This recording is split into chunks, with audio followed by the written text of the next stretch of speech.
From the Bay City Times from the year 1984. Tesner hitting the road for 5-stop shot at PBA.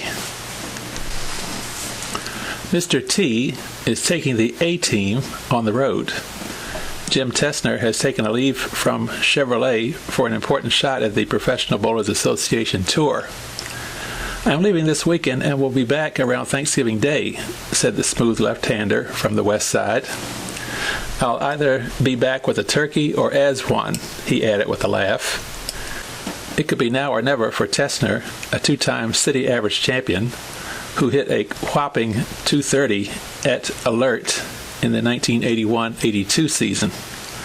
Tesner has had a PBA card for a number of years and has tried his hand at a stop or two now and then, but he's giving it a full shot this time. "I have 5 sponsors who kicked in $600 each, and we'll split whatever I can make over $3,000 on a 50-50 basis," said the 38-year-old Tesner, who has raised quite a bowling family with his wife, Barb. In fact, there's a lot of kidding going on these days since Barb and daughters Renee and Angie have all been bowlers of the week. Jim, who pleads special consideration for his scratch average, which gets little, if any, handicap pins, has never won that honor, despite bowling in the top 10 every year locally. After this weekend's stop at Americana Bowl in Saginaw to try his luck on the Bonanza, Michigan Majors Tour, Tesner will head for Indianapolis. After that, it's on to Cleveland, Detroit, Chicago, and Columbus. "This is a good chance to try several stops on the tour because they're all fairly close to home," said Tesner, who has averages ranging from 192 to 209 in 4 leagues this season and wants to test out his new equipment. Tesner also has renewed confidence after working with Fred Borden down in Columbus, Ohio. "We spent the first 3 hours just talking about bowling," said Gentleman Jim. "We didn't even touch a ball before that. We talked about everything, including ball weight, surfaces, and hand position. The guy really knows his bowling. Many of the pros go to him. I have most of what he said on tape."